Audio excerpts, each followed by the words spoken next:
전산세무 2급 67회 아이콕스 교재는 105페이지 기출문제, 회사는 4267로 바꾸시면 됩니다. 그래서 회사 4267 주식회사 만세공업 문제풀이 시작하겠습니다. 첫 번째 문제, 일반 전표. 보통 예금 계좌에서 500만 원을 6개월 후 회수 조건으로 빌려줬네요. 단기 대여금이죠. 그죠? 보통 예금으로 빌려줬으니까 4월 10일 날 0410 차변에 단기 대여금, 주식회사 세무, 금액은 500, 그리고 대변에 보통 예금 500이 되죠. 4월 15일 날 대표이사 주소가 변경돼서 변경 등기하고 등록면허세 12만 원, 수수료 10만 원, 현금 지급했다. 대변에 현금이죠. 그죠? 그리고 등록면허세는 세금 가공과 등록 관련 수수료는 수수료 비용으로 처리합니다. 4월 15일 대변에 현금 다 합쳐서 22만 원. 차변에 12만 원은 수수료 비용인데 800번대 수수료 비용. 그리고 나머지 10만 원은 등록면허세가 12만 원이네요. 세금과 공가가 12만 원이고 수수료는 10만 원. 나머지는 세금과 공가. 800번대 세금과 공가 12만 원. 5월 10일 날 제품을 국권장병 위문금품으로 했죠. 기부 원가 800, 시가 110. 비용은 원가로 처리하는 거죠. 5월 10일 날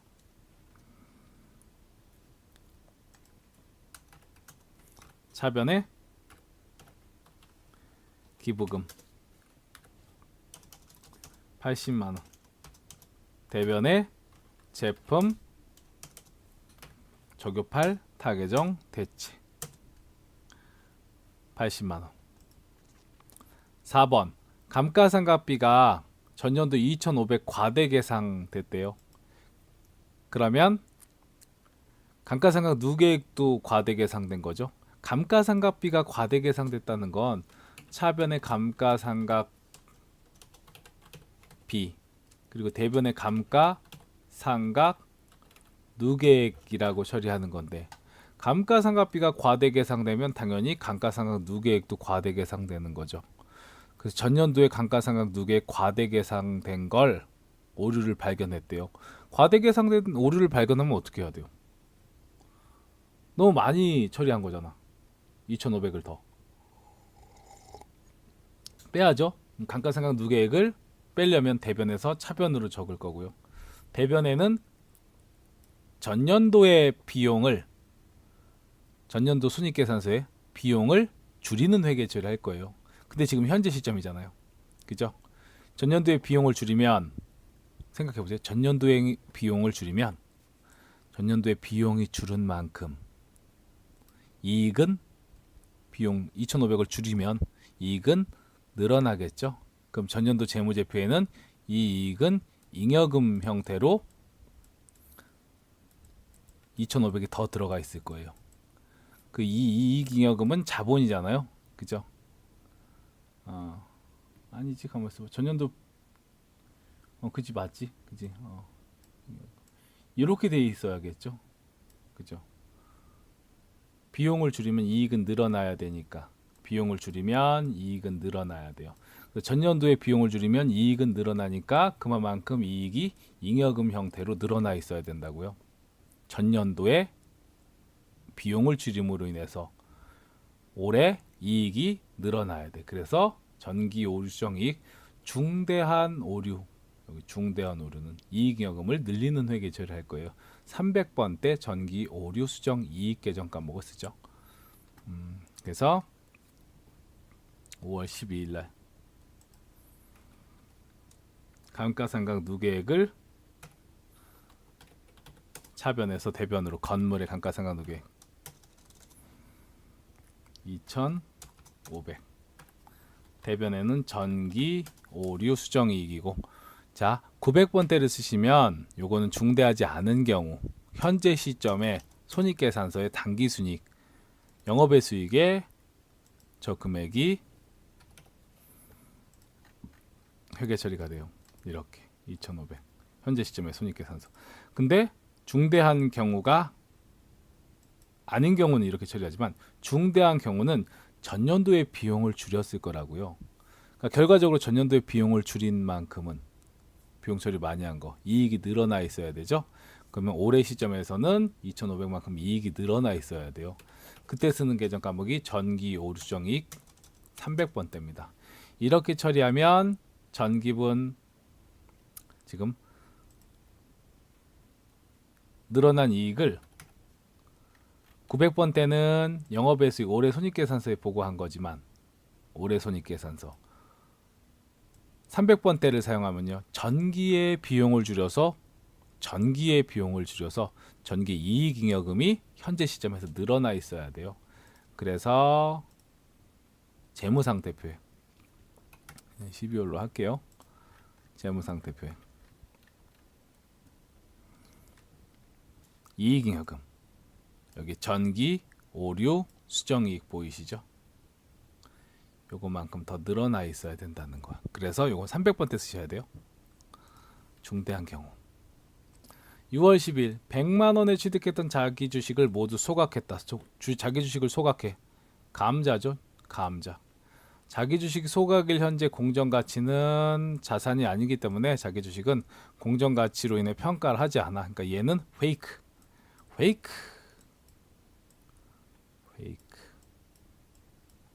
에이. 페이크야 이거. 페이크.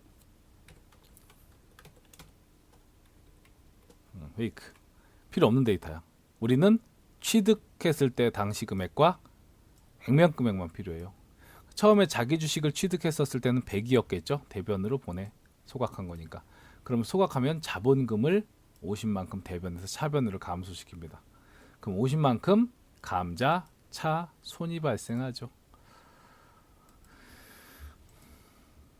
6월 12일 날 차변에 있던 자기 주식을 차변에서 대변으로 대변에 있던 자본금은 대변에서 차변으로 50 감자야. 나머지 50은 감자, 차, 손으로 분기한다. 일반 전표 끝. 메인 매출 전표. 자, 제품을 판매하고 전자세금 계산서 교부했다. 매출하고 세금서 발행 10일 과세죠. 그죠? 10일 과세. 계약금 받은 게 있었네요. 전월에. 계약금 받은 건 뭐라 그래요? 선수금이라고 부르죠. 메인 매출 전표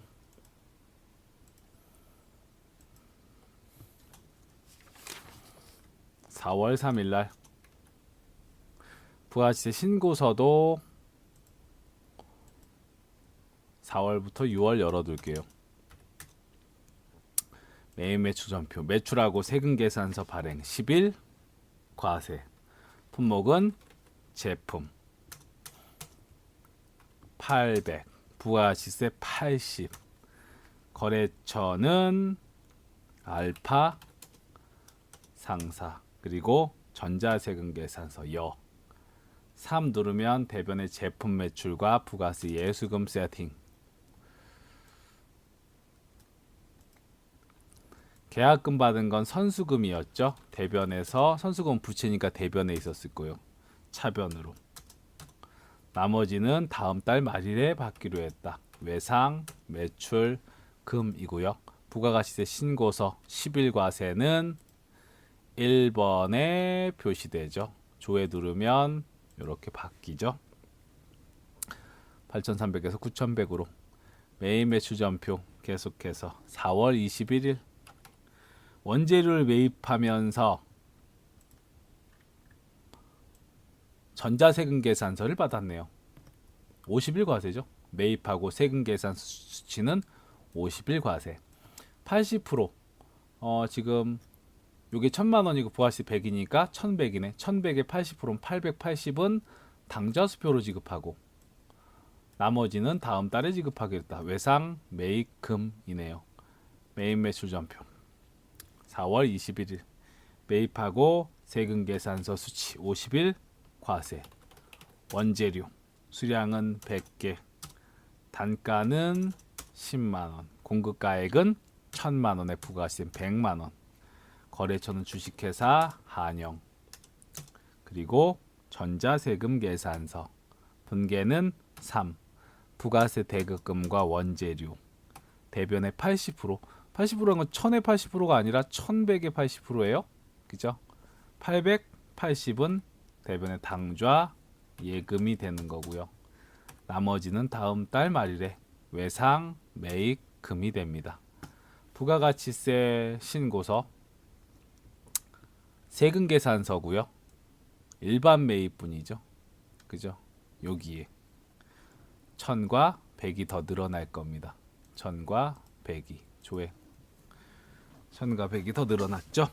3번 4월 25일 새로운 기계장치를 설치하고 의뢰하고 설치 의뢰 보통 예금 이체해서 지출했고 현금 영수증 수취했네. 현금 영수증 수취했는데 부가가치세가 과세되죠. 현금 영수증 부가가치세 과세. 현금 영수증 부가가치세 과세. 요형은 현과가 되죠. 현금 영수증을 받은 거니까 매입현과 매입 매출 전표에 4월 25일 날 60일 현과가 됩니다. 품목은 기계 장치. 금액은 매입 현과 350만 원이죠. 350. 그럼 다 합쳐서는 385만 원. 부가세 포함된 금액 입력하면 엔터 치면 350과 35만 원으로 바꿔주고요. 담보 서비스 그리고 3. 그러면 원재료를 뭐라고 바꿔요? 기계 장치로 바꿔야죠. 대변에는 보통 예금이 됩니다. 그럼 부가가치세 신고서에는 매입이고요. 그 밖에 공제 매입색 14번. 14번은 여기 있죠. 14번. 신용카드나 현금 영수증은 요거. 일반 매입이냐 고정 매입이냐. 기계장치는 고정자산. 그죠? 고정, 감가상각대상 자산. 여기에 41번에 표시가 될 거예요. 조회 누를게요. 350에서 나머지 350만큼 더 늘어났죠. 또 35만 원만큼 더 늘어날 거고요. 그 금액이 14번에 표시되는 거예요. 자, 5월 5일 날 알퐁스사로부터 공장용 기계장치 인천세관에 4,300의 전자세금 계산. 전자 수입세금 계산서죠. 일반 세금 계산서는 50일 과세, 수입세금 계산서는 55 수입이 됩니다. 그죠? 55 수입. 단 유형자산 회계 처리는 생략할 것. 55 수입 누르면 유형자산에 대한 회계 처리 금액은 안 나와요. 자동으로 5월 5일날 05 55 수입. 품목은 기계장치. 금액은 4,300. 부가세 별도 430. 거래처는 여기 프랑스 알퐁스 하면 안 돼요. 세금계산서 인천세관에서 발행한 겁니다. 인천세관 전자. 그리고 3 누르면 부가세 대급금만 나온다고. 부가세 대급금. 이거 보통 예금으로. 이렇게. 자, 부가세 신고서에는 계정 과목이 없죠. 그래서 이거 일반 매입 쪽에 줘야 될 겁니다. 4,300과 430만큼이 늘어날 거예요. 5번 주식회사 동양유통으로부터 수건을 300만 원의 외상으로 구입하고 세금 계산서. 동수건은 영업부서 판매거래처의 체육대의 경품입니다. 개정 과목은 접대비죠. 매입하고 세금 계산서 수취하면 일반적으로 매입하고 세금 계산서를 수취하면 거의 대부분 거래는 50일 과세가 됩니다. 그런데 몇 가지의 경우는 50일 과세가 아니라 54 불공이 되죠. 그중 가장 대표적으로 지금 접대비. 접대비는 매입하고 세금 계산서 받았어도 50일 과세가 아니라 54 불공이 되는 거야. 그래서 세금 계산서 있어도 그럼 봐봐요. 얘를 5월 5일자, 5월 27일자. 우선 세금 계산서 받으면 50일 과세잖아요. 50일 과세. 이렇게. 품목은 수건. 이렇게 해볼게요. 공급가액은 300에 과시 30만 원이고요. 거래처는 대양, 유통, 그리고 전자. 그 봐봐요. 3 누르면 이렇게 돼. 부가세 대급금과 원재료가 나온다고요. 그래서 얘를 뭐 직원들한테 쓰려고 산 거래 회사에서 그 뭐 직원 복리후생비 또는 소모품비 이렇게 했다고 할게요. 800번대 소모품비 뭐 이렇게 했다고 할게요. 대변에는 외상이니까 미지급금. 그럼 이 상태에서 부가가치 신고서를 볼까요? 얘는요. 부가가치 신고서에 매입이고 세금에서 받았고 복리후생비잖아. 그죠? 일반 매입이라고 비용은 여기에만 표시가 돼요. 2줄에만 이렇게 300만큼 그리고 30만큼 늘어났죠. 근데 다시 지울게요.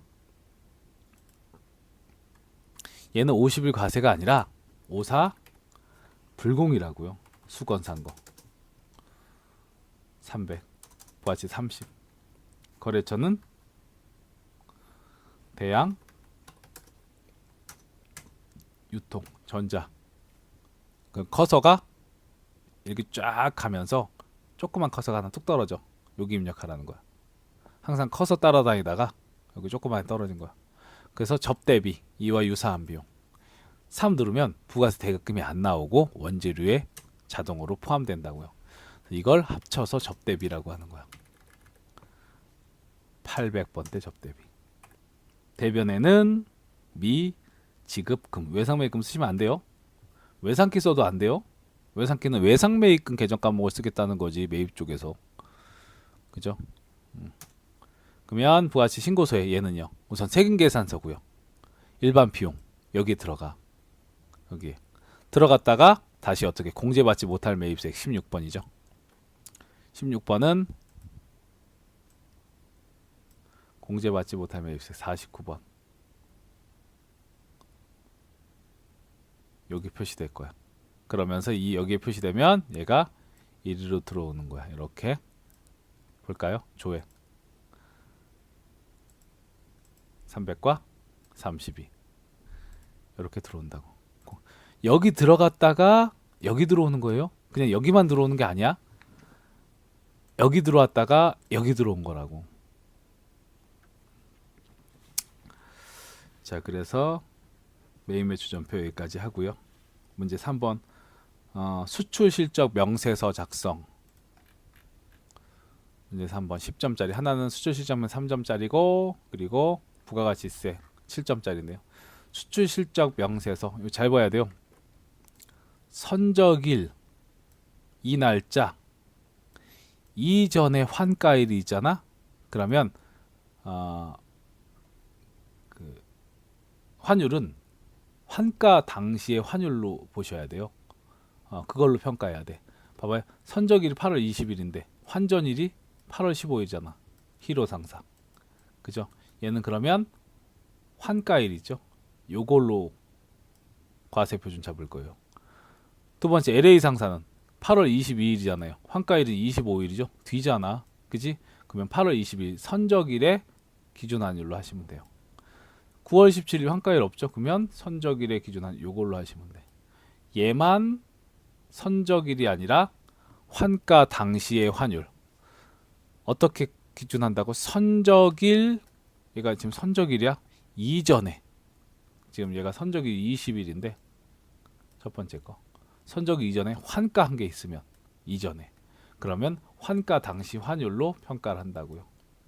그 희로상사만 환가일 기준환율을 쓰셔야 돼요. 환율을. 두 개는 선적일의 기준환율 그대로 쓰시면 되고요. 근데 여기 보면 봐봐. 900원이죠? 900원 썼잖아. 나머지는 두 개 다 1,050원, 1,100원, 1,050가 1,100원 썼죠. 그것만 조심하시면 돼요. 수출 실적 명세서 작성하라고 했으니까 이기예정.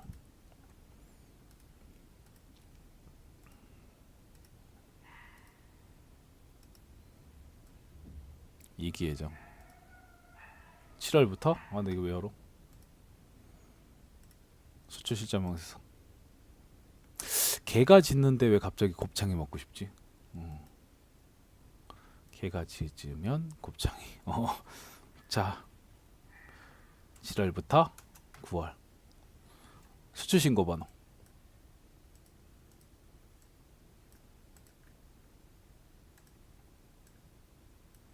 희로 상사는 016. 그냥 그대로 입력하면 돼요. 10, 09, 011, 5714, 2 이렇게 입력.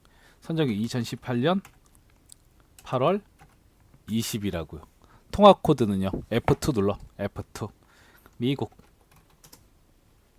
통화 코드는 미국. 여기 환율이 원래는 선적일의 기준 환율 쓰는데 선적일 이전에 환가했다면 요거는 날짜가 봐봐.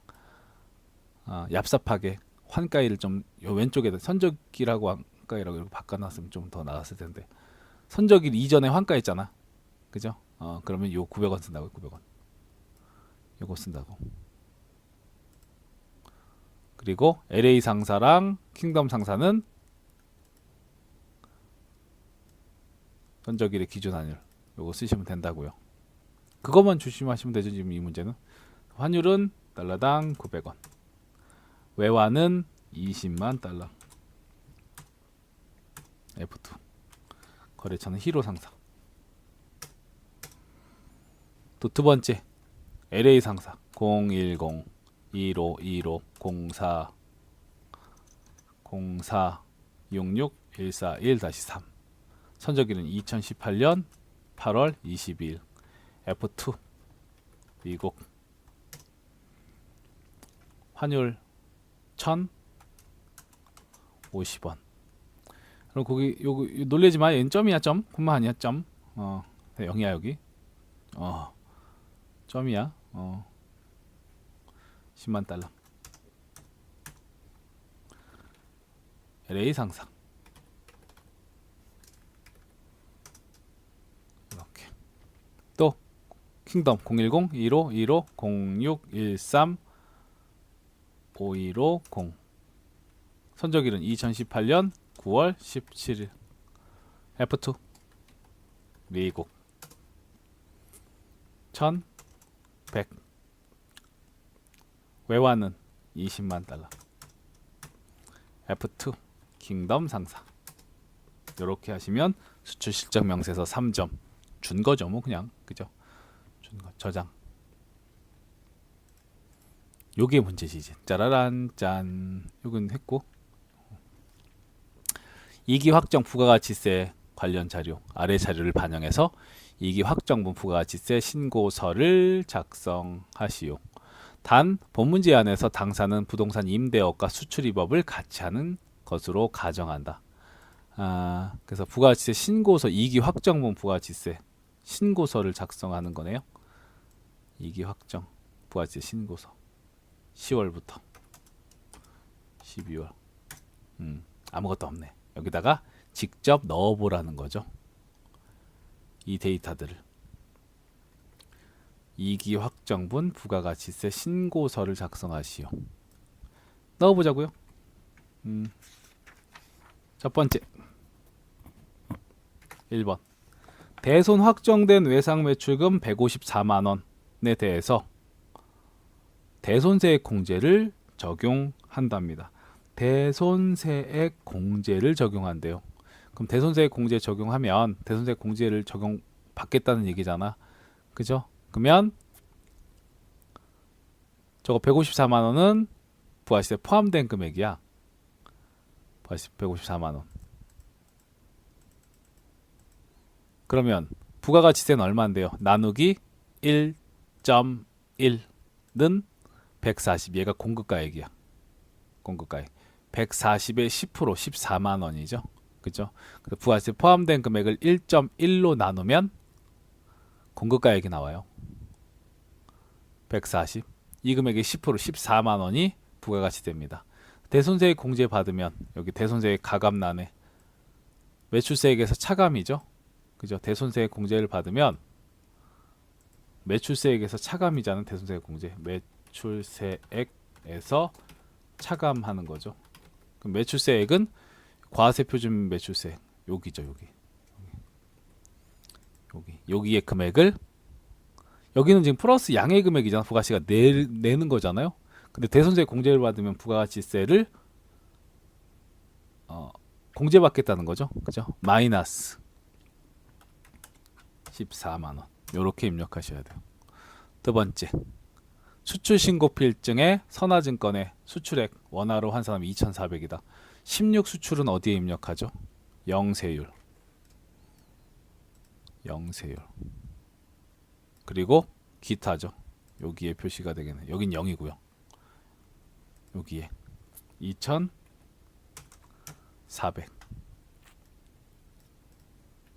아우 졸려. 자, 커피 마셨는데 이게 혼자 컴퓨터 보고 있으니까 졸렸고 외롭고 슬프고 엄마 뭐래. 자,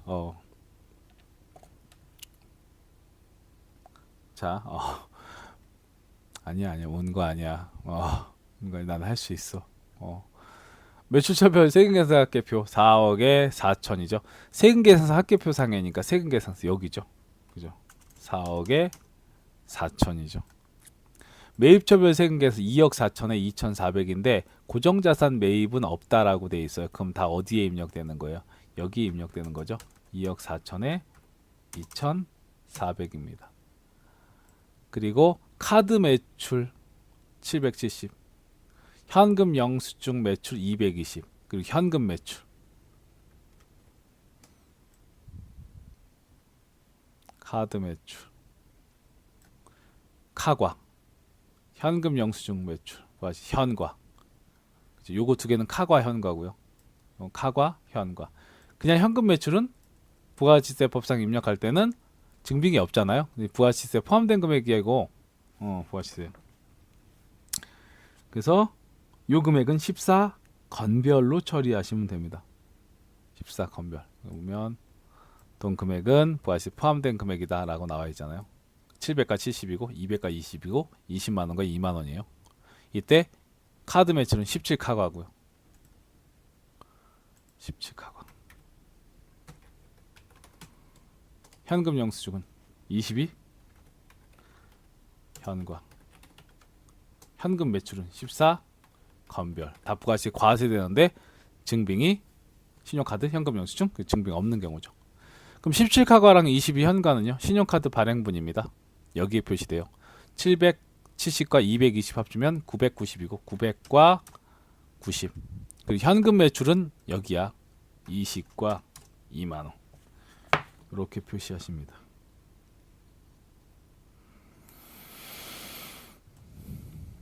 임대보증금에 대한 간주 임대료. 간주 들어가는 건 간주. 증빙은 없죠. 간주 임대료 80과 얘도 공급가액이잖아. 과세 별도 금액. 그러면 여기죠. 과세 기타란이죠. 그럼 여기가 80에 20 더하면 100이고 2만 원에 8만 원 더하면 10만 원이 되죠. 예정신고 미환급세액이 있네요. 우리 부가가치세법상 일반 환급은 예정 때는 환급 안 해주죠. 지금처럼 봐봐요. 부가가치 내야 될 금액이 이 금액이나 있는 거야. 근데 예정 때 미환급세액이 40 있어요? 그럼 까주겠다고. 예정신고 미환급세액 40만 원은 까주겠다고. 이거 40만 입력하면 이 금액은 40만큼 줄어들어. 내야 될게 1686만에서 1646만 원이 됩니다. 요렇게 하시면 되고요. 뭐야 이거? 그냥 입력만 하는 거였네요. 입력만. 뭔가 예정 때 누락한 부분들도 없고요. 가산세도 없네. 땡큐네. 땡큐. 땡큐. 자.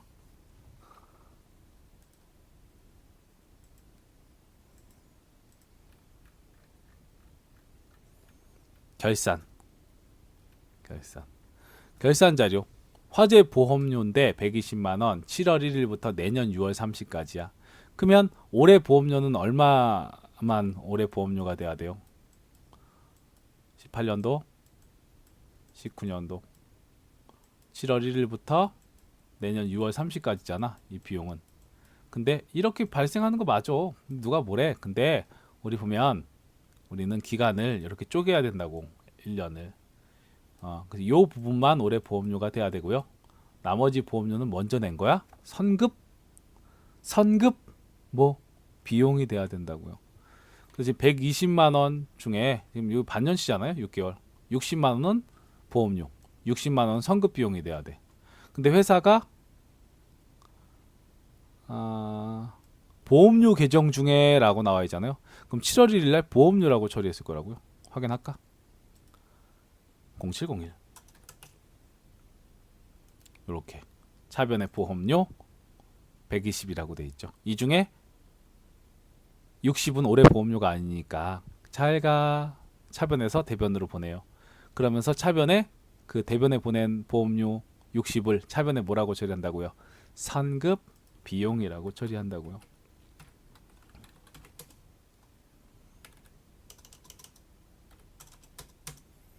이렇게. 그리고 대변에는 보험료. 공장 건물에 대한 보험료 500번대 보험료. 2번 장기차입금. 지금 2018년 12월 31일 결산일이잖아요. 2018년 12월 31일 결산일인데 이거 올해 기말 결산이야. 2018년 12월 30일 욕한 거 아니죠? 그죠?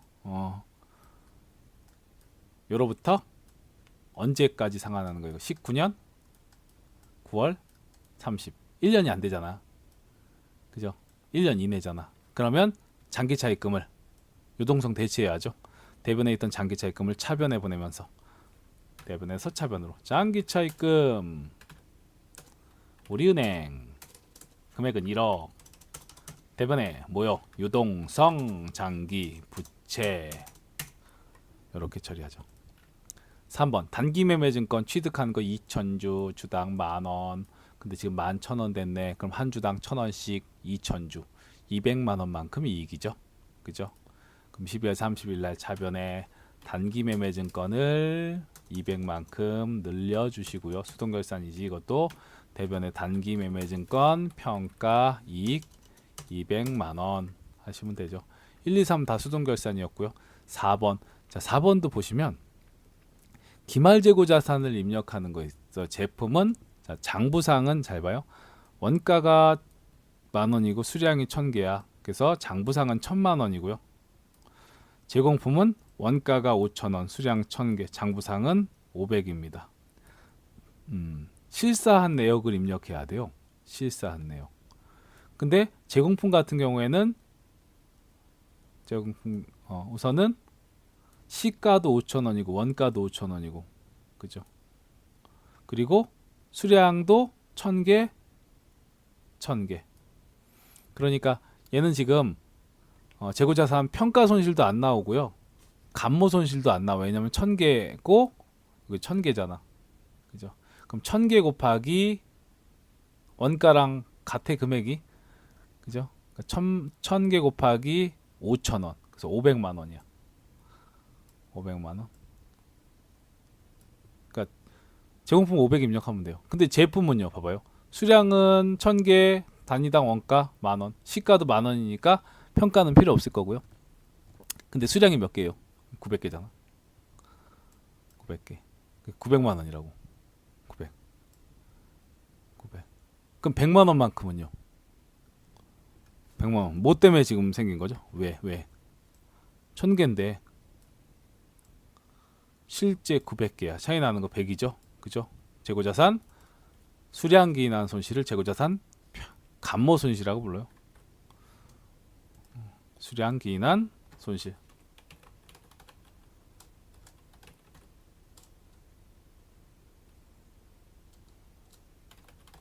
재고자산 수량기 인한 손실을 감모 손실이라고 불러요. 둘러고 보네요. 정상적 감모는 매출원가에 가산하고요. 비정상 감모는 영업의 비용으로 보네요.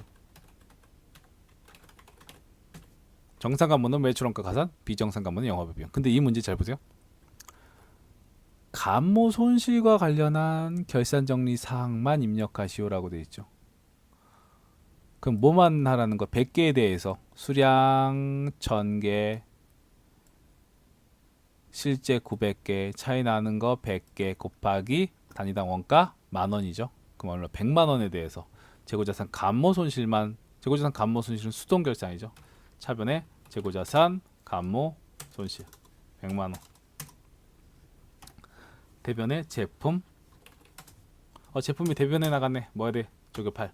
타계정 배치. 이렇게 입력하고 원래는 이 금액 있죠? 기말 제품은 900 입력해야 되고요. 기말 제공품은 500을 입력해야 돼요. 이거를 결산자료 입력에.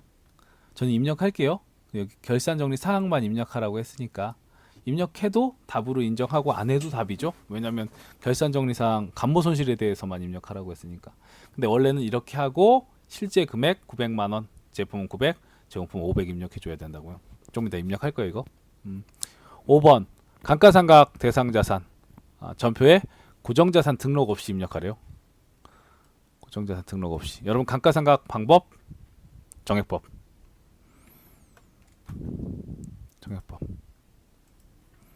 어떻게 계산해요? 정액법은 취득원가에서 뭘 빼요? 잔존 가치를 차감합니다. 이걸 연으로 나누는 거, 내용 연으로 나눈 거야. 이게 1년치 감가상각비예요. 1년치. 그래서 얘가 지금 2017년도 7월 20일 날 취득했잖아요. 자, 월 중에 하루라도 그 달이 있으면 한 달로 보면 돼요. 7월 20일 날 취득했으니까 7월 달 한 달, 그리고 8, 7, 8, 9, 10, 11, 12 작년에 6개월이죠. 6개월. 그래서 작년에는 이렇게 했을 거예요. 작년에 취득원가 8천만 원이고요.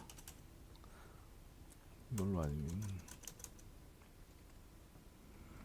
취득원가 8천만 원이고요. 잔존 가치는 지금 없죠. 이렇게 8천을 상각률 0.2잖아요. 그죠? 이거 5년이기 때문에 5분의 1이야. 5분의 1. 5분의 1이 0.2죠. 그죠? 5분의 1. 5로 나누면 그러면 원래 얼마가 나오는 거 이거? 감가상각비 1,600이 나온다고. 근데 작년에는 7월 달부터 사용한 거잖아요. 그러니까 곱하기 작년에는 12분의 6이었을 거라고. 그 얼마? 작년에는 800만큼만 감가상각했을 거라고요. 차변에 감가상각비 작년 결산 800.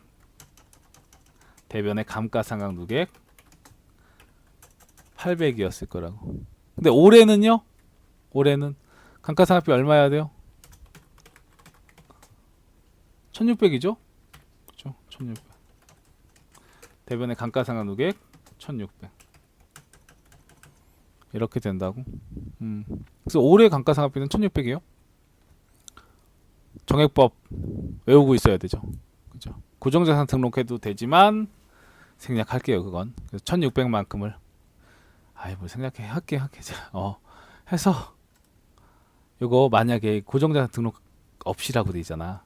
근데 가고 잘 모르겠으면 고정자산을 등록을 해요. 여기 해서 기계장치 이렇게 열어서 기계장치 뭐 코드번호 아무거나 적고요. 이렇게 기계장치도 뭐 아무거나 해 이렇게. 그리고 취득일 2017년 7월 20일. 그리고 감가상각 방법은 정률법이 아니죠. 정액법으로 바꿔야 돼. 바꾸려면 몇 번 누르면 돼. 1 정률법, 2 정액법, 2 정액법 하고 기초가액은 8,000이야. 전기니까 여기다 적는 거죠. 그리고 감가상각 누계액은 얼마? 800. 여기 오셔서 내용 연수는 몇 년이요? 5년. 그럼 지가 알아서 상각률 0.2를 잡아요. 5분의 2니까. 그죠? 감가상각비 얼마인데요?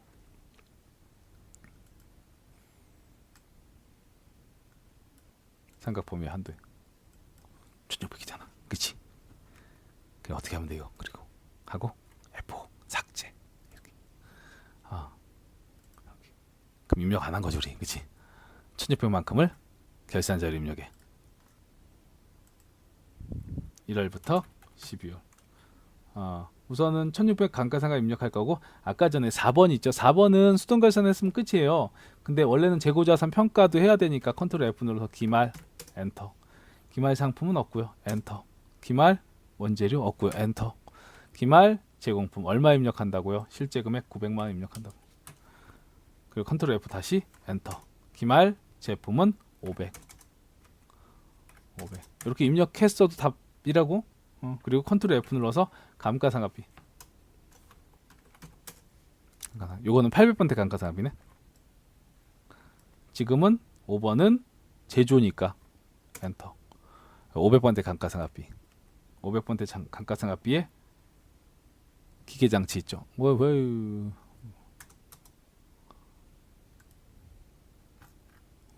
컨트롤 F 눌러서 500번대 감가상각비. 여기에 기계장치 얼마를 1600 하고 뭐 눌러달라고요? 전표 추가. 전표 추가. 감가상각비만 확인할까요? 일반 전표 가셔서 12월 31일 날 500번대 감가상각비 있죠? 500번대 대체된 거니까 밑으로 위로 올라가서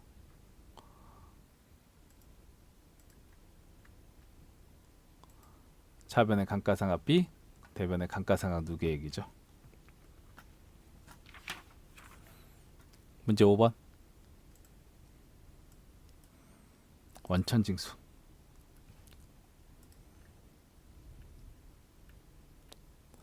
(5월 1일) 입사했대요. 이거 조심하셔야 될 게 있어요. 5월 1일 입사한 사원. 그러면 근로소득은 언제부터 발생한 거야? 2018년 5월 1일부터 발생한 거라고요. 되게 중요해요 이거 지금.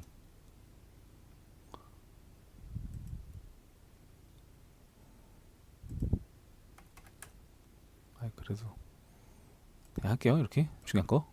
입사한. 야 밑으로 빠지네. 그래서 우선 총급여가 4,500이야.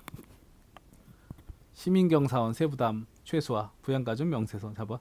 사원 등록에서 부양가족 명세서를 작성하시오. 본인 포함 부양가족 전원 반영하되 기본공제 대상자가 아닌 경우 기본공제 항목에 부로 입력할 것.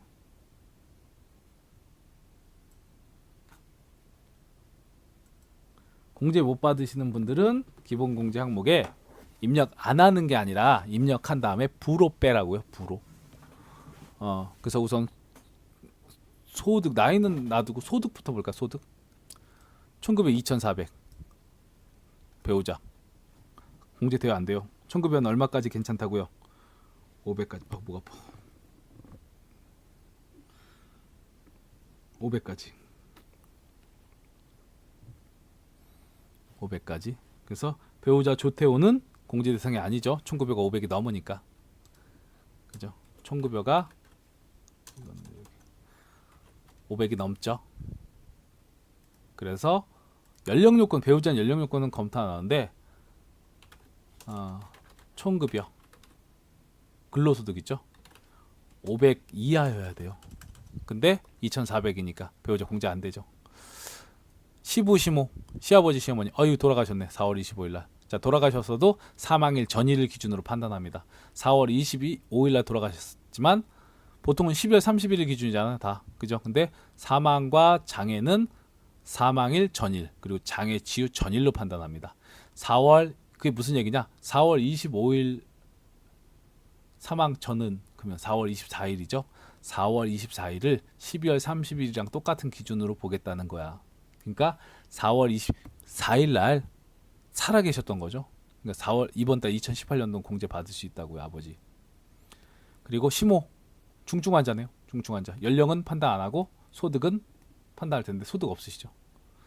또 조상아 모델 전속 계약금.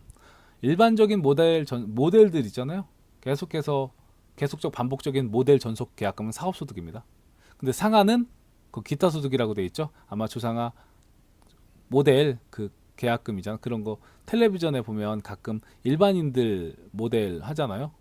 도부 같은 거 옛날에 그런 것들 일반인 전속 계약금 그런 것들은 기타 소득에 해당하고요. 기타 소득 현재 시점에서는 모델 전속 계약금 전에는 80%였는데 지금은 70%를 필요 경비로 인정합니다. 그럼 뭐 70% 인정해 볼까? 기타 소득. 기타 소득 5천. 기타 소득에 대한 필요 경비 5천에 70%. 5천에 70% 얼마? 57, 30, 3,500. 그럼 기타 소득 금액 얼마? 1,500이 되죠. 종합소득 금액이 100이 넘죠. 그러므로 상하는 나이가 98년생이면 나이가 98년생 상하 20세 이하잖아요. 그죠? 조상아. 그래도 공제 안 돼. 왜? 연령은 괜찮은데 소득 때문에 안 돼요. 소득 때문에. 그리고 조상혁. 상혁이는 뭐 00년. 상혁이는 얘도 20세 이하죠. 소득 없죠. 그러면 연령 요건, 소득 요건 다 괜찮죠. 그럼 보니까 누구 안 되는 거냐면 우리 상하가 안 돼요. 상하. 이것 때문에. 기타 소득 전속 계약금 때문에. 요것 때문에 상하는 공제가 되지 않고요. 그죠? 그리고 배우자 총급여가 500이 넘었죠. 두 분은 안 되는 거야. 그래서 배우자는 총급여액이 500이 넘었기 때문에 안 되고요. 이하만 되잖아. 근데 지금은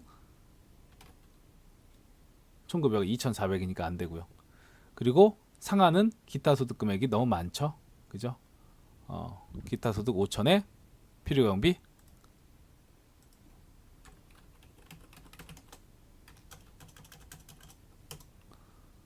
70%, 57, 35. 3,500이라고요. 그럼 기타 소득 금액은 1,500이라고. 1,500. 소득 금액이 100이 넘죠. 그래서 안 된다고요. 근데 시부, 시모 그리고 자녀, 조상혁 가능하고요. 본인도 가능하죠. 그죠? 근데 이제 본인은 보니까 여기 여자분이란 말이에요. 여자분. 앞에 글자가 2로 시작되죠. 그럼 조심하셔야 될 게 있어요. 뭐요? 부녀자 공제입니다. 부녀자 공제. 총급여 4,500. 종합소득 금액이 3천만 원 이하여야 되죠. 그죠? 부녀자 공제.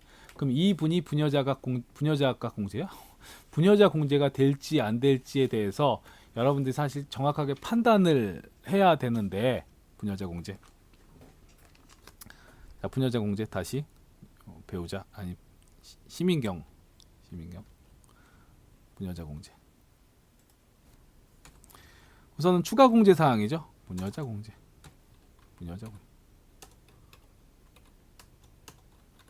추가 공제 사항. 부녀자 공제. 부녀자 공제는 거주자 본인이 이때 해당 사업용도 종합 소득 금액이 3천만 원 이하여야 돼요. 거주자 본인이 두 가지 경우 중에 하나죠. 첫 번째, 배우자가 있는 여성. 여기서 배우자의 소득은 상관없어요.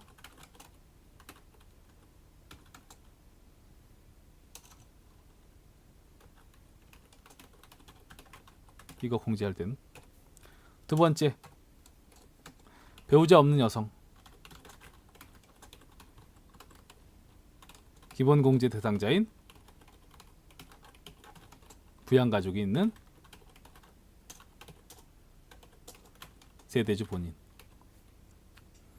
연간 50만 원 공제죠. 이거 부녀자 공제.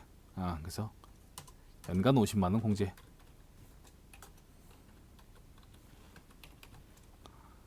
추가로 공제해 준다. 요게 부녀자 공제. 배우자 있죠? 그죠? 배우자가 있는 여성. 근데 소득, 본인 소득은 종합소득 금액 3천만 원 이하여야 된다고요. 배우자 소득은 상관없는데. 그래서 요 부분 지금 본인 소득이 종합소득 금액이 3천만 원 이하인지 판단해야 돼요. 또 추가 공제 뭐 있어요? 추가 공제. 시부 시모. 시아버지. 연세 많으시죠? 그래서 경로우대 공제.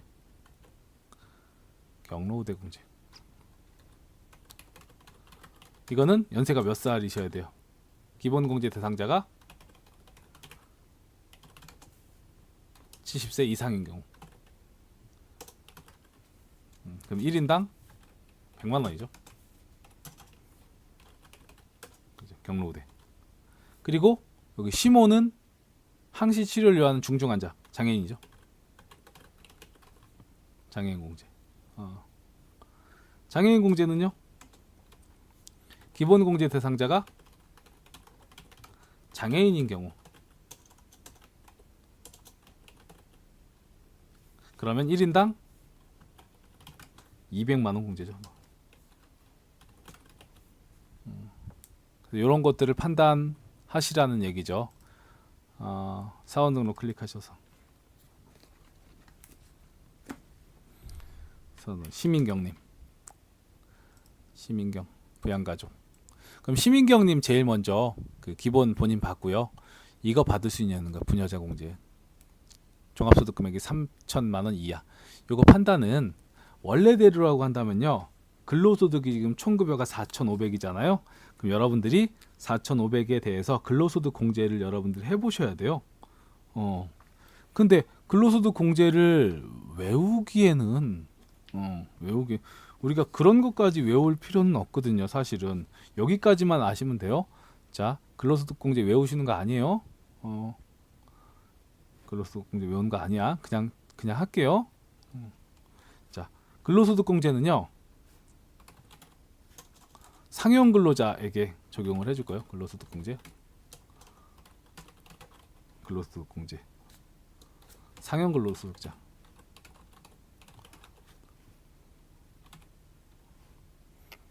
어떻게 해주냐? 총급여액을 기준으로 총급여액이 500만 원 이하야. 그러면 근로소득 공제 금액은 총급여액의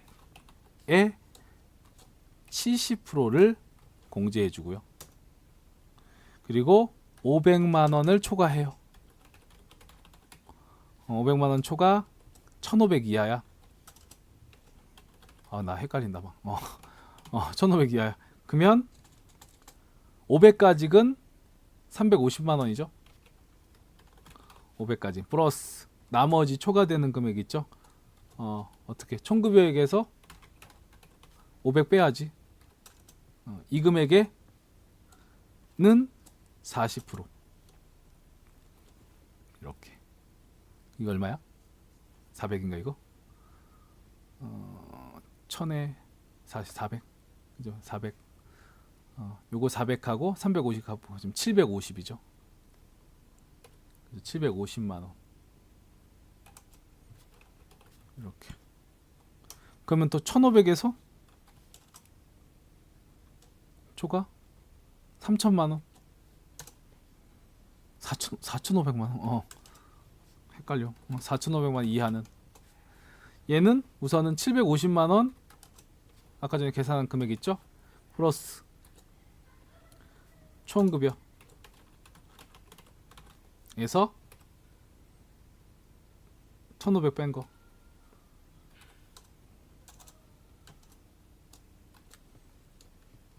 나머지는 15%. 이렇게 계산해요. 그럼 얼마 나오냐면 이 금액이 3, 15, 3, 4. 1200만 원? 뭐 이렇게 나와. 이렇게. 그 지금 이 분 있죠? 이분. 시민경님. 시민경님은 4,500이잖아요. 4,500. 그러니까 딱 여기네. 4,500. 그죠? 4,500. 그러면 4,500까지는 이렇게 계산에 따라서 다 합쳐서 얼마 나오냐면 근로소득 공제가 1,200이 나온다고요. 1,200. 1,200. 이 구간에 봤을 때 750에 여기에 4,500을 여기다 집어넣으면 4,500. 1,500 뺀 나머지 3,000에 대해서는 15%니까 450. 얘는 750. 그러면 1,200만 원. 그러니까 근로소득이 4,500인 사람은 지금 근로소득이 4,500인 사람은 근로소득공제가 지금 이거에 따라서 얼마가 되는 거야? 나 이거 지금 제대로 맞게 하고 있나 모르겠네. 근로소득이 4,500인 사람은 근로소득공제가 얼마라고요? 금방 했던 금액 1,200? 이렇게 된다고. 그럼 근로소득 금액은 얼마가 되는데요? 근로소득 금액은 3,300이야. 즉 근로소득 금액이 3,000이 넘죠. 종합소득 금액이. 이거 여러분들이 계산하는 거 아니라 이렇게 보면 돼요. 시민경님은 연말정산 추가자료 입력에 가셔서 불러오시고요. 사원. 그리고 시민경님 클릭하시면 총급여가 4,500이고 아까 제가 계산한 대로 근로소득공제가 1,200 나왔죠. 그래서 여기 확인하시면 돼요. 근로소득 금액 있죠. 여기 확인하시면 돼요.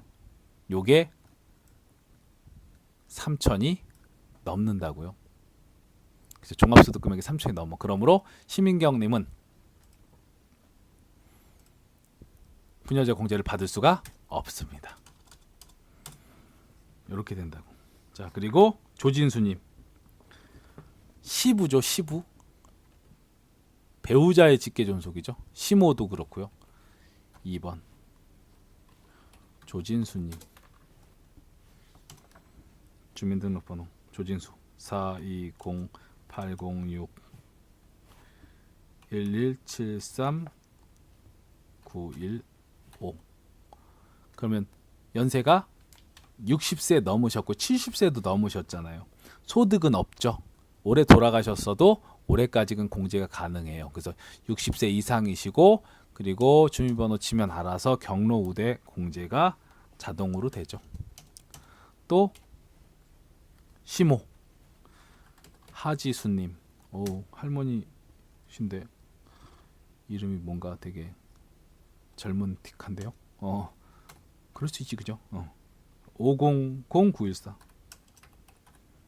2535 224.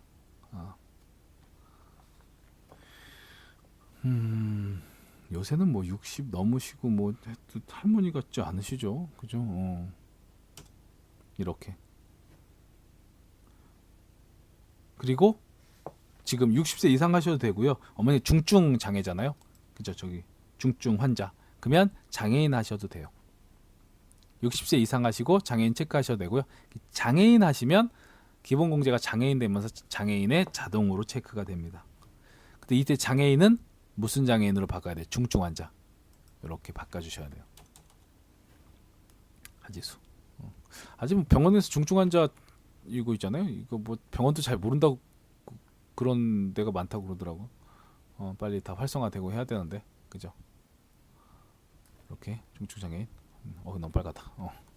그리고 직계비속 2명이죠. 직계비속 4번.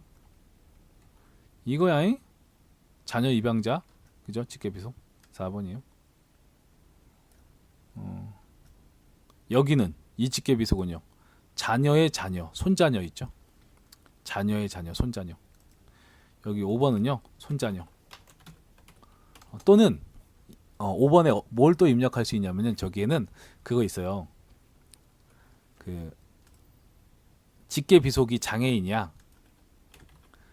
직계비속이 장애인인데 이 배우자 있죠. 직계비속의 장애인인데 이 직계비속의 배우자가 같이 똑같이 장애인이래요. 원래는 자 기본공제 대상자가 아닌 직계비속의 배우자는 제 입장에서 봤을 때는 직계비속 있죠. 직계비속의 배우자는 뭐 며느리가 될 수도 있고 그리고 사위가 될 수도 있단 말이에요. 그죠? 근데 며느리나 사위는 일반적으로 기본공제 대상이 아니야. 근데 이런 경우는 포함한다고요. 직계비속이 장애인이고 and 그 배우자도 장애인이면 기본공제 대상자에 포함시킵니다. 그때 이 배우자 있죠? 그 배우자는 4번이 아니라 5번에 4 제외한 5번에 입력할 수 있어요. 아시겠죠? 손자녀뿐만 아니라 여기 5번. 일반적인 자녀는 여기죠. 그죠? 자녀랑 입양자는 여기야. 4번. 조상아. 상아는 주민등록 99113020352224. 상아는 19살. 만 19살, 20세 이하. 기본공제. 그리고 기본공제 대상자 자녀세액공제 가능하죠. 조상아. 또 박상철, 상철이. 상철, 박상철. 상철 주민등록번호. 상철이는 010-228-3078-514. 17살, 20세 이하. 기본 받고 그리고 자녀 세액 공제도 가능. 요렇게 하시면 되죠. 요렇게. 근데 상하 있죠. 상하는 아까 전에 제가 요거 계산해 놨잖아요. 요거 기타 소득 있죠. 연령은 괜찮았는데 소득에서 걸렸죠. 그죠? 소득 금액이 100이 넘었어. 그러므로 상하는 뭐 부과돼. 이렇게 됩니다. 그러므로 자녀세액 공제도 안 돼. 요렇게 해주시면 됩니다. 오케이. 그래서 요 지분 했고요. 그때 이제 우리 자녀세액 공제는 자동으로 되는 부분들이니까 여러분들이 기본 공제 그리고 추가 공제만 잘 선택해 주시면 돼요. 그래도 자녀세액 공제 한번 뭐 다시 얘기하면 자녀세액 공제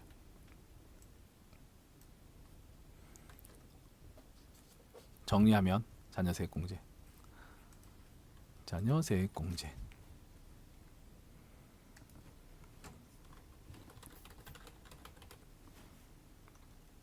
자녀세액 공제는 첫 번째 기본 자녀세액 공제가 있어. 기본 자녀세액 공제. 기본 자녀세액 공제라는 건 종합소득 있는 거주자가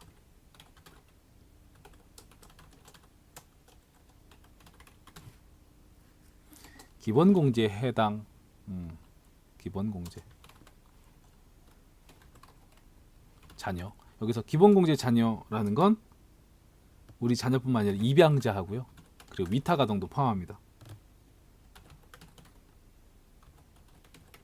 입양자랑 위탁 아동도 포함해요. 기본 자녀세액 공제는 입양자랑 그리고 봐봐 위탁 아동도 포함한다고. 그러니까 우리 시험에서 봤을 때 입양자에 대해선 자녀세액 공제를 받을 것 같은데 위탁 아동은 자녀가 아니니까 정확하게 모르면 그죠? 자녀가 아니니까 자녀세액 공제 되지 않나? 라고 하는데 실제 자 위탁 아동도 포함해요. 위탁 아동 포함. 그래서 기본 공제 자녀가 있는 경우 금액 한 명당 이때 그리고 그거 조심하셔야 돼요. 자녀에는 손자녀는 손자녀 손녀 손자는 포함할까 안 할까? 포함하지 않습니다.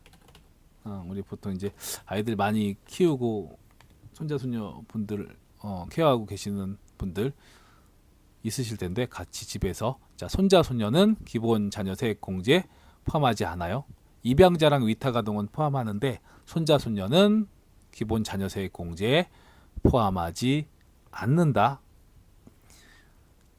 입양자나 위탁아동 포함해요. 근데 손자 손녀는 기본 자녀세액공제 포함 안 한다고요? 그래서 한 명이면 기본공제 대상자 한 명이면 얼마? 15만 원. 두 명이면 30만 원. 두 명까지는 1인당 15만 원씩이에요. 근데 이제 3명서부터는 3명 이상이면 우선은 2명까지는 30만 원이죠. 그리고 2명 초과하는 1명 있죠. 2명 초과하는 1명. 1인. 얘는 이제 그러니까 2명까지는 15만 원이고요. 3명째에서부터는 30만 원이란 얘기야. 이렇게 된다고. 그러니까 만약에 기본공제 대상 자녀가 3명이 있어요. 그러면 2명까지는 15만 원, 15만 원, 30. 그리고 나머지 한 명은 30. 그럼 합쳐서 60이 되겠죠. 자녀세액 공제. 이렇게 되는. 두 번째, 출산, 입양, 세액 공제. 출산, 입양, 세액 공제. 아싸, 우리 쑥쑥이. 우리 쑥쑥이. 우리 쑥쑥이 이번에 태어났거든요. 그러니까 얼마 받을 수 있어요? 첫째, 30만 원. 그죠?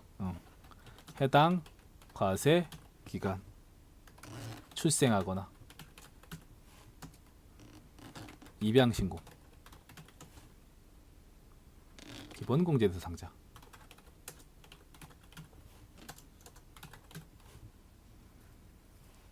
첫째는 대상자 자녀라고 해요. 첫째는 30만 원. 357. 둘째는 50만 원. 셋째는 70만 원. 이렇게 세액에서 공제해줘요. 이게 자녀세액 공제야. 6세 이하 다자녀 추가 공제는 없어졌어요. 그래서 이렇게 자녀세액 공제입니다.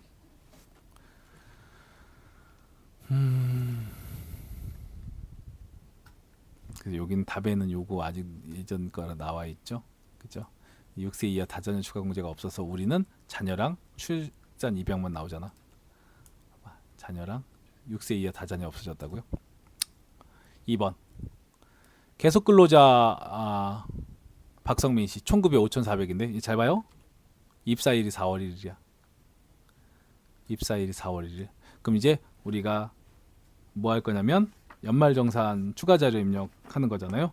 이때 누구 그 연말정산 추가 자료 입력은 자 근로소득이 있는 경우 세액 공제를 해주는 거야. 근로소득이 있는 경우. 근로소득이 있는 경우. 보험료, 의료비, 교육비, 기부금 중 기부금은 근로소득 없어도 상관없는데 그래서 여기 지금 이 문제가 입사일이 4월 1일이라는 요거 있잖아요. 요게 포인트야. 우선은 보험료, 의료비, 교육비, 기부금이 있잖아요. 그중 보험료, 의료비, 기부금은 근로소득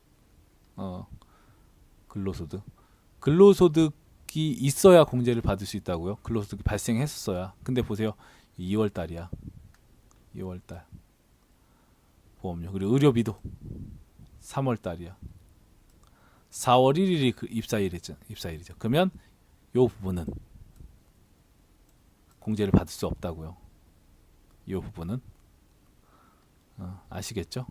자, 배우자는 우선 총급여가 300이고요. 사원 등록 메뉴에 부양가족 명세 탭 수정하고 첫 번째, 연말정산 추가 자료 입력에 연말정산 입력 탭 두 번째 이렇게 되네요. 그래서 자녀 모두 소득이 없다. 배우자는 300. 배우자는 얼마까지 괜찮다고 총급여는 500까지. 그죠? 그러니까 괜찮은 거죠. 초등학생, 장애인 그리고 자녀가 셋이나 되네요. 그죠? 그러면 박성민 씨 부양가족 본인 공제 가능하고요. 그리고 김소연님은 여기 아까 전에 총급여가 300이죠. 얼마까지 괜찮다고? 총급여는 근로소득만 있으면 500까지 괜찮다고요? 500. 총급여 500만 원 이하인 경우 소득 요건 괜찮다고요. 그래서 김소연님 기본공제 받을 수 있습니다. 그리고 박상아, 박상혁, 박상길 12살, 9살, 0살. 오우 얘는 몇째야 그러면?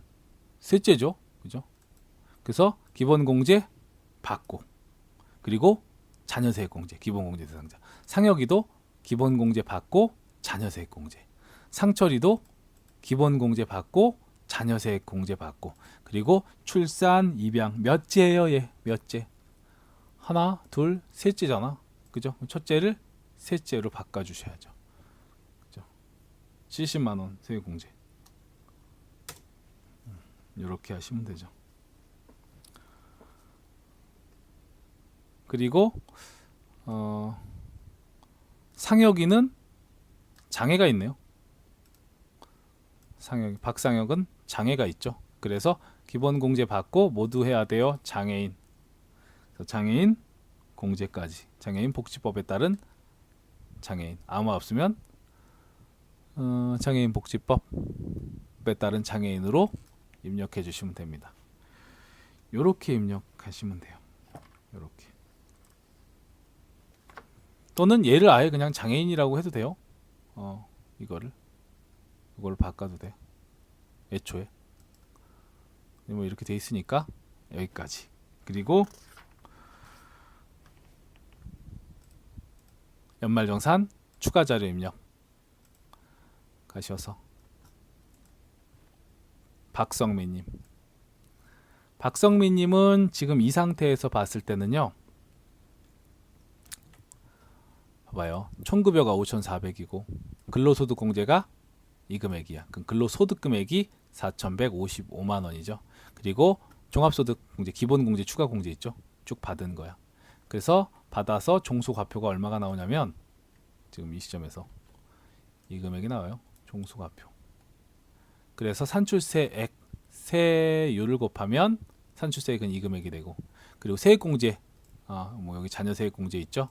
출산 입양세액공제 이런 것들 있잖아. 이런 것들을 해주는 거죠. 그죠? 그래서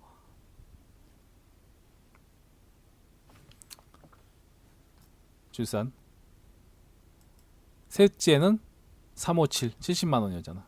그죠? 그리고 아까 전에 그 2명까지는 15만 원씩이니까 30 그리고 한 명은 30에서 60이죠. 세액공제. 이렇게 지금 받았는데도 이분의 경우는 결정세액 있죠. 결정세액이 이 금액이야. 이미 납부한 세금은 이 금액입니다. 그래서 지금 현재 시점에서 마이너스가 난 거야. 381만 2,680이야. 그 우리가 박성민님을 위해서 해줄 수 있는 건 이 금액을, 이 데이터 결정세액을 어떻게 0으로 만들어주면 되죠. 그러면 여기 금액은 5007, 690이 다 마이너스로 뜨겠죠. 그죠? 전액 환급이 되겠죠. 그러면 자, 최선을 다해서 전액 환급 한번 시켜보자고요. 우선은 요거 안 된다고 했죠. 그죠? 요거 안 돼. 저장해놓고 요거 안 돼. 왜냐면 근로소득이 4월 달부터야. 요것도 안 되죠. 의료비도 우선 안 되는 거.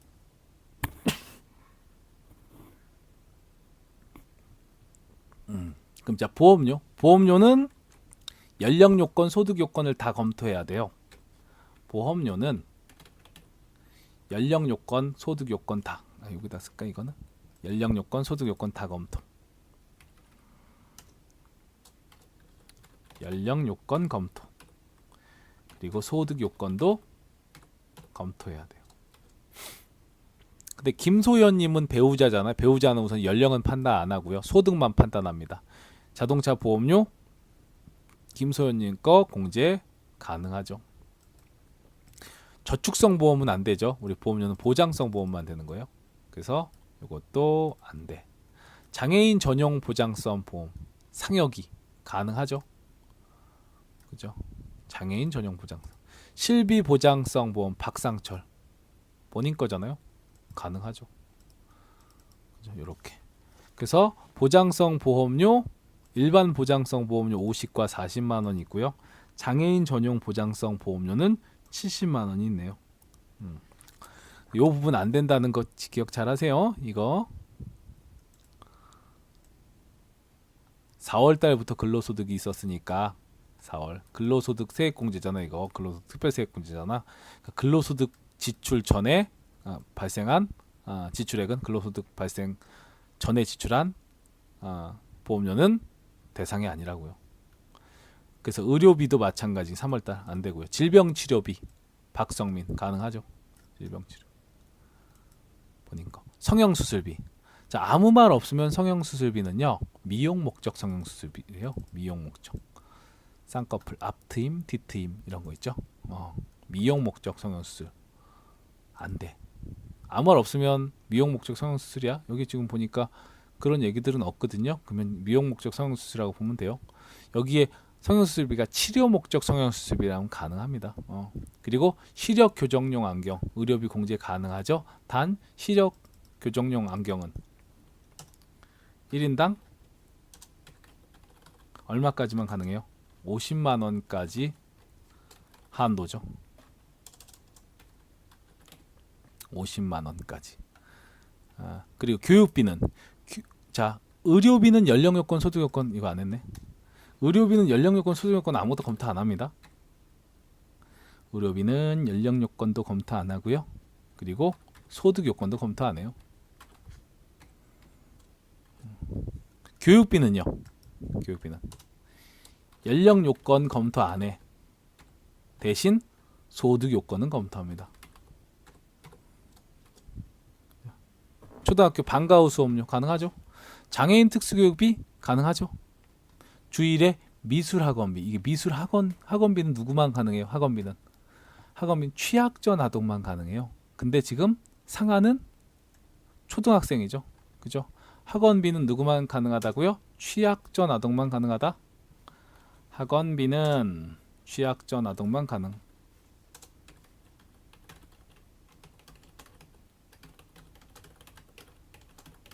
그래서 이것도 안 되죠. 상하고 이것도 안 돼. 그러면 박상하의 초등학교 수업료하고 장애인 특수교육비 박상혁 요거만 가능합니다. 장애인 특수교육비는요. 장애인 특수교육비는 교육비는 원래는 연령 요건, 소득 요건 다 검토하잖아요. 장애인 특수교육비는요. 연령도 검토 안 할 뿐만 아니라 소득도 검토 안 합니다. 또한 우리 교육비는요. 직계 존속은 안 되거든요. 근데 장애인 특수교육비는 직계 존속도 가능해요. 장애인 특수교육비는 직계 존속도 가능해. 자, 그래서 초등학교 80 장애인 교육비 요거 가능. 그리고 기부금은 연령 요건 검토 안 하고요. 교육비랑 똑같아요. 연령 요건은 검토 안 하는데 소득 요건은 검토합니다. 소득 요건. 박성민은 본인이니까 가능하고요. 국방원금 법정 기부금이죠.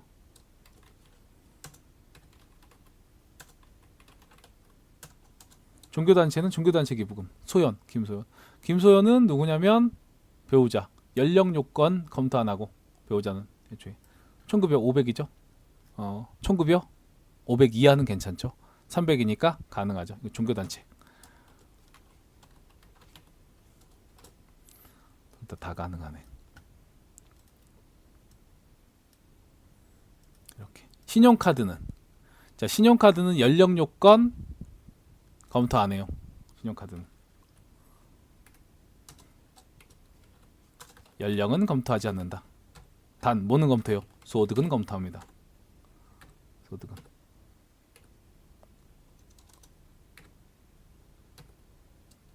그리고 누구 거 안 돼요? 신용카드는 형제 자매의 신용카드 사용액은 안 되죠. 형제자매 신용카드 사용. 근데 뭐 형제자매는 없었으니까. 박성민 씨. 박성민 씨 본인이죠, 그죠?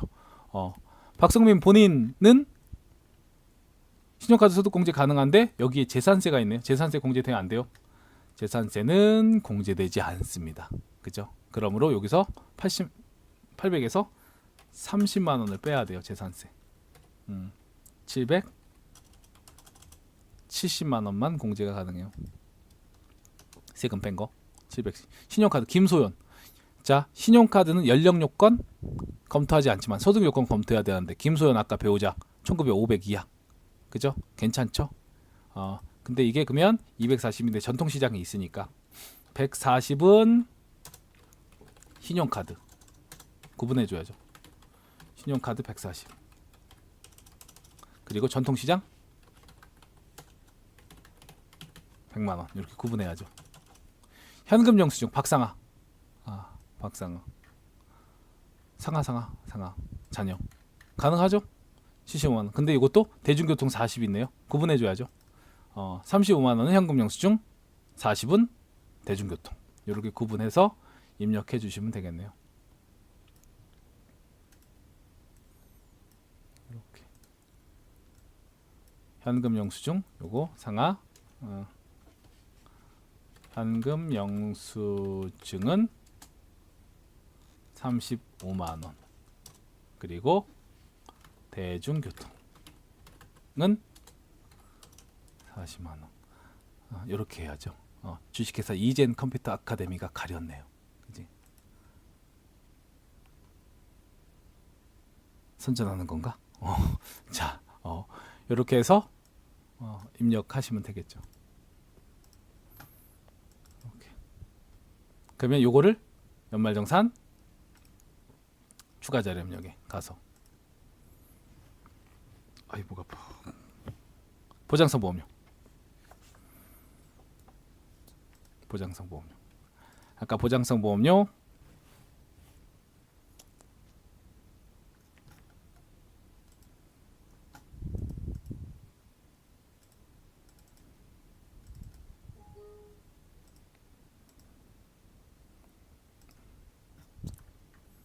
이대로 자동차 보험료 실비 보장 90만원 일반 장애인 70이죠.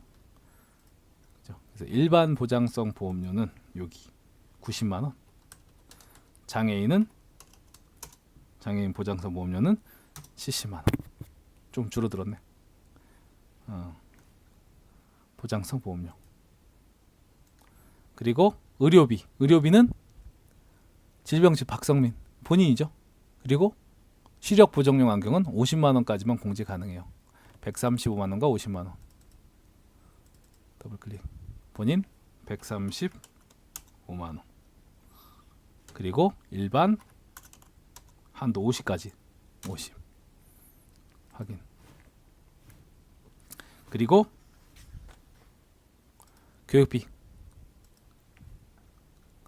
교육비는 초등학교 방과후 80 그리고 장애인 특수교육비 상여기 324만원 2개.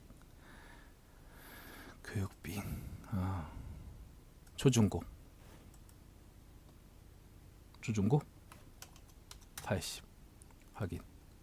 그리고 장애인 특수교육비 324만원 확인. 그리고 기부금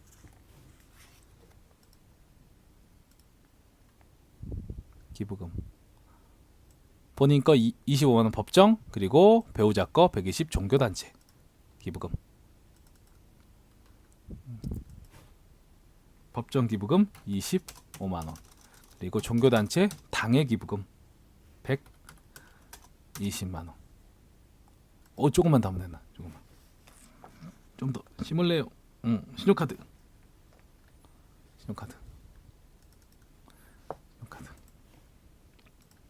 자, 신용카드 본인 거 770 그리고 김소연 140 그러면 신용카드는 910이네. 그죠? 910 그리고 전통시장은 100만원 대중교통은 40만원 현금 영수증 35만원 이렇게 입력하시면 되죠. 신용카드 900 10만원, 그리고 현금 영수증 현금용 35만원. 아직까지 공제가 안 돼. 왜냐면 총급여가 5,400이기 때문에 이분은 총급여가 25% 최저 사용 1,350이에요. 이거 넘어가는 금액에 대해서 신용카드 소득 공제를 해주는 거야. 그러니까 아직까지 공제가 안 돼. 그리고 직불카드 직불카드 없었고요. 전통시장 100만원, 대중교통 40만원. 다 했나? 910, 현금 영수증 35만원, 전통시장 100만원, 대중교통 40만원. 봐봐요. 신용카드 1,085만원 샀는데 최저 금액 있죠? 1,350만원 초과한 신용카드 금액은 없기 때문에 신용카드 공제받는 금액은 없어요. 그래서 신용카드 쓰나 마나였네 이분은.